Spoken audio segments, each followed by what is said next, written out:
اب ہنسی سے لوٹ پوٹ ہو کر حال میں پڑے صوفے پر آلتی پالتی مارتی بیٹھ گئی۔ اپنے فون گھر لگا کر اپنی جان یعنی دادی کو اردو زبان میں بات کرنے لگی۔ بار بار ہنسی کے فوارے سے پتہ چل رہا تھا کہ آج کا موسم بڑا خوشگوار ہے۔ وہ یہ بھی بھول چکی تھی کہ اس کی شادی کس طرح ہوئی۔ آج وہ کتنے وقت کے بعد اس طرح کھل کر ہنس رہی تھی۔ اسے اپنے شوہر سے اس عنایت کی ہرگز امید تو نہیں تھی، وہ واقعی نہیں ہار پائی تھی۔ آیا جو ہوا حقیقت میں یا کوئی خواب میں، کیسا سکون ملتا ہے نا۔ اماں حیات سے باتیں کر کے کیسے کھلکھلا کر ہنس رہی تھی۔ اللہ ہمیشہ ایسے ہی ہنستا رکھے اسے نہیں تو 4 دن سے تہجد دونوں بیٹیوں کے لیے روتے دیکھ رہی ہوں۔ آج حیات سے بات کر کے کیسے سکون میں آئے ہیں۔ بس اللہ منال کا بھی پتہ دے دے، وہ افسردہ ہو گئی تھی۔ اس بات پہ غم نہ کر بہو، اللہ نے آج حیات سے بات کروا کے جو سکون دیا ہے وہی منال کا بھی دے گا۔ واقعی اماں سوچا نہیں تھا کہ اپنی زندگی میں ہی یہ حقیقت دیکھ لوں گی کہ جو حرام سے بچتا ہے بعد میں اللہ اسے بھی بچاتا ہے۔ بس اس کی ذات پہ یقین ضروری ہے۔ ہاں آج 4 دن ہو گئے اسے دیکھے، مگر اس کی باتوں سے لگتا ہے کہ ابھی بھی یہیں کہیں موجود ہے۔ اس کی آواز سن کر بس دل اس سے ملنے کو بے قابو ہو رہا ہے۔ مگر اماں ایک بات پر بڑا دل کڑتا ہے کہ نوفل جس دنیا کا ہے وہاں عیاشیاں عام ہیں۔ ایک عیاش کی زندگی میں میری پاک باز بیٹی ایسے نہیں کہتے بہو، اللہ کے فیصلوں میں صبر کرنا چاہیے اور اس بات کا یقین رکھو کہ اللہ اپنے بندے بندیوں پر ان کی استطاعت سے زیادہ بھار نہیں ڈالتا۔ پاک مردوں کے لیے پاک عورتیں ہیں تو پاک عورتوں کے لیے بھی پاک مرد ہی لکھے ہیں۔ عورتوں کے ساتھ ناانصافی معاشرہ کرتا ہے میرا رب نہیں، اور اسے اپنے رب کا فیصلہ سمجھ کے قبول کرو۔ اگر وہ عیاش ہے تو پھر ہم وہ نہیں جانتے جو اللہ جانتا ہے۔ اماں دونوں ساس بہو بیٹھے باتیں کر رہی تھی جب رابعہ بیگم گرتی پڑتی آئی تھی۔ اماں بھابھی بیک وقت دونوں کو پکارا تھا۔ ان کی آواز پر فرحان صاحب جو اسکول سے آ کر آرام کر رہے تھے فوراً کسی انہونی کے خیال سے باہر آئے تھے۔ جہاں رابعہ بیگم کچھ کہنے کو کوشش کر رہی تھی مگر رونے کی وجہ سے بات پوری کر نہیں پا رہی تھی۔ رابعہ میری بچی کیا ہوا؟ اس عمر میں وہ غم کی متحمل نہیں ہو سکتی تھی۔ اماں منال وہ ہاسپٹل سے فون آیا کسی ایس پی کا۔ میری منال اماں ان کی ادھوری بات سن کے موجود لوگوں کے دل بھی ٹھنڈے ہوئے تھے۔ کون سی ہاسپٹل سے فون آیا تھا رابعہ آپا؟ جلدی بتائیں۔ فرحان صاحب کو لگا تھا کہ ان کی تلاش میں کی گئی کوششیں اللہ نے رائے گاہ نہیں جانے دیں۔ وہ سمجھ بوجھ والے انسان تھے، جس بات میں بھی وہ کسی منفی پہلو کو آنے نہیں دیتے، اور حیات سے بات کرنے کے بعد وہ بس اسی مسئلے میں الجھے ہوئے تھے۔ City hospital. ان کی بات پوری ہونے سے پہلے ہی انہوں نے اپنے بانجے کو آذر کو کال کی تھی کہ اور ہاسپٹل کے لیے روانہ ہو گئے تھے۔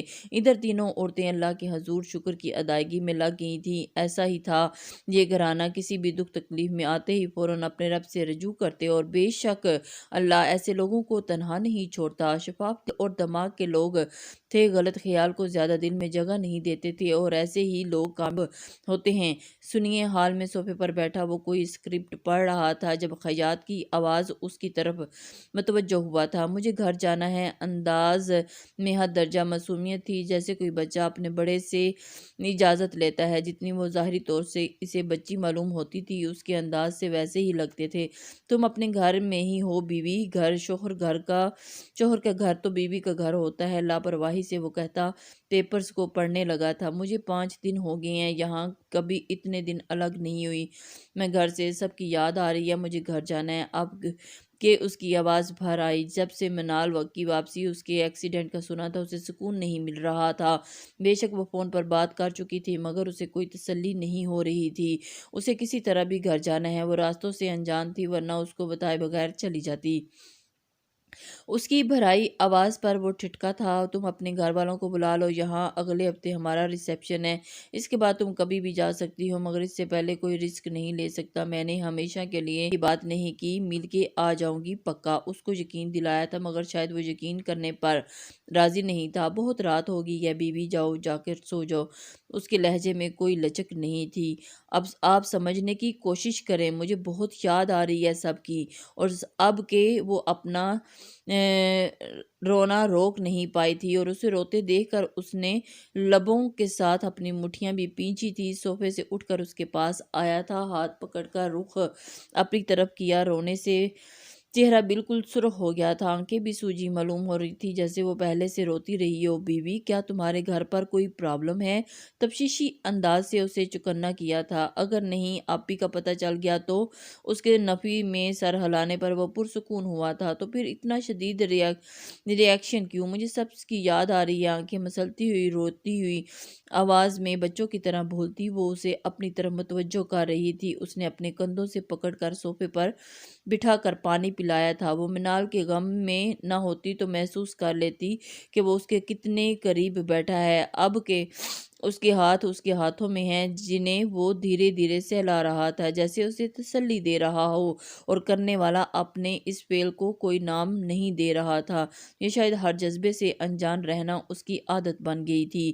بیوی، بات سنو میری، اگر تم آج گئی تو آج جانا تمہارا لاسٹ ہوگا، اس کے بعد میں تمہیں کبھی نہیں جانے دوں گا۔ لیکن اگر تم 1 ہفتے کے بعد جاؤ گی تو جب چاہے اپنے گھر جانا، وہاں رہنا، کچھ بھی نہیں کہوں گا۔ چاہے تو ریسیپشن کے بعد تم کچھ دن رہنے چلی جانا۔ اب فیصلہ تمہارے ہاتھ میں ہے، بولو کیا فیصلہ ہے؟ ہاتھوں میں بڑھتی گرمی نے احساس دلایا کہ جب وہ اس کے بالکل قریب ہے، اس نے اس کے ہاتھوں سے اپنے ہاتھ نکالے تھے اور دور ہو کر بیٹھی تھی، اور اس کا گریز محسوس کر کے سامنے والے صوفے پر بیٹھ گیا تھا۔ نظریں ہنوز اسی پر تھیں۔ اگر پھر آپ نے نہیں بھیجا تو میں اس آپ کو بتائے بغیر چلی جاؤں گی، اور دوبارہ کبھی آپ کے گھر میں نہیں آؤں گی، اور جب تک میرا دل کرے گا رہوں گی۔ آپ زبردستی نہیں کریں گے؟ اس کی دوسری شرط میں ہی اس کا فائدہ لگا تھا، اور اس کا کچھ بھروسہ نہیں تھا کہ واقعی ترسا دے اسے بچوں کے انداز میں شرط رکھی تھی اور اسے ڈسٹرب کر رہی تھی۔ گڈ گرل، اب جاؤ، سو جاؤ۔ اس کے کہنے پر وہ اپنے روم کی طرف بڑھ گئی تھی، اور وہ کافی دیر تک بے خیالی اس کے روم کی طرف دیکھتا رہا تھا، جیسے وہ رویا وجود بھی ابھی بھی ہے اور موجود ہو۔ اس کا سرخ چہرہ، سوجی آنکھیں کتنی ہی دیر تک اسے ڈسٹرب کرتی رہی۔ تھک ہار کر وہ اپنے کام ادھورا چھوڑ کر روم کی طرف بڑھ گیا تھا۔ سر، مانیہ چودھری ممبئی آ گئی اور میں نے اسے سیٹ پر 2-3 بار آتے دیکھا ہے۔ نتاشا میڈم سے وہ کافی گھل مل کے بات کر رہی تھی۔ ان دونوں پر نظر رکھو، اور ریسیپشن سے پہلے انہیں میری شادی کی خبر نہیں ہونی چاہیے۔ عتیق، اگر مانیہ واپس آ گئی تو یاور بھی اس کے ساتھ آیا ہوگا۔ تم مسٹر زبیری سے کہہ دینا کہ اگر پارٹی میں ان دونوں نمونوں کو انوائٹ کیا تو نوفل احمد خان کو بھول جائیں۔ فون آف کر کے اس نے حیات کے روم کے بند دروازے کی طرف دیکھا، پھر اپنے کام کی طرف متوجہ ہو گیا۔ آج وہ خلاف معمول گھر جلدی آ گیا تھا۔ روزانہ جس وقت وہ آتا تھا، حیات اپنے روم میں چلی جاتی تھی۔ صبح میں بھی وہ اس کے جانے کے بعد روم سے باہر آتی۔ دونوں ندی کے 2 کناروں کی طرح زندگی گزار رہے تھے۔ دونوں ہی کو ایک دوسرے کا احساس نہیں تھا، اور 1-2 بار اس نے اپنے گھر جانے کی بات کی تھی، جسے اس نے 1 ہفتے تک ملتوی کر دیا تھا۔ دونوں میں بات نہ ہونے کے برابر تھی، ایک اپنے کام میں مشغول اور دوسرا اپنے آپ میں مگن۔ وہ معمول کی طرح دروازے سے ہی کوئی اپنا کوٹ نکال کر ہاتھ میں لیتا اور اسی ہاتھ سے شرٹ کے بٹن کھولتا آ رہا تھا، جب حیات میڈم کے چلانے پر وہ رکا تھا اور اس کی طرف رخ کیا تھا، جہاں وہ صوفے پر آلتی پالتی مار کر بیٹھی تھی۔ ٹیبل کو قریب کر کر اس پر رومال کو دسترخوان کی شکل دے کر بچھایا ہوا تھا، اور اس پر کھانا رکھا ہوا تھا جو ڈھکا ہوا تھا۔ میڈم، مطلب ابھی ڈنر نہیں ہوا؟ اللہ اللہ، کیا زمانہ آ گیا ہے! شرم و حیا تو رہی ہی نہیں آنکھوں پر۔ ہاتھ رکھے اس نے شرٹ کے بٹن کھولتے دیکھے کر طنز کیا تھا۔ اس میں کون سی بے شرمی ہے بیوی؟ وہ اس کا مطلب ابھی بھی نہیں سمجھا تھا۔ یہ بے شرمی نہیں تو کیا ہے؟ آپ میرے سامنے شرٹ کے بٹن کھولتے ہوئے آ رہے ہیں۔ جس طرح عورتوں کو بے پردہ تاکید کی گئی ہے، ویسے ہی مردوں کو بھی کی گئی ہے، مگر کوئی سمجھے تب نہ۔ اس کے جھنجھلا کر کہنے پر بے اختیار اس کے چہرے پر مسکراہٹ آئی تھی۔ مجھے تو پتہ ہی نہیں تھا بیوی، تم نے پہلے ہی کیوں نہیں بتا دیا، ورنہ میں تمہارے سامنے برقع پہن کر آتا۔ اس کے مذاق اڑانے والے انداز پر اس نے منہ بنایا۔ میرا وہ مطلب نہیں تھا۔ مردوں کو احتیاط کرنی چاہیے کسی کے سامنے اس طرح بیچ چھوڑا پن کرتے ہوئے، مطلب شرٹ ریموو کرتے ہوئے۔ اور اس کے سر جھکا کر وضاحت کرنے پر اس نے ایک گہری نظر اس پر ڈالی تھی۔ کیا سے واقعی اتنی معصوم ہے؟ اپنے ظاہر کی طرح اس کی گہری جانچتی نظروں کا مفہوم اسے سمجھ نہیں آیا تھا۔ بیوی، کسی کے سامنے نہیں، تمہارے سامنے۔ یہ تو چچوڑا پن کیا جا سکتا ہے نا؟ انداز میں کوئی معنی خیز نہیں تھی، پھر بھی وہ بری طرح پزل ہوئی تھی۔ استغفر اللہ، کیسی باتیں کرتے ہیں آپ! بیٹھو بیوی۔ نہیں ریموو کر رہا شرٹ، اپنے ڈنر کمپلیٹ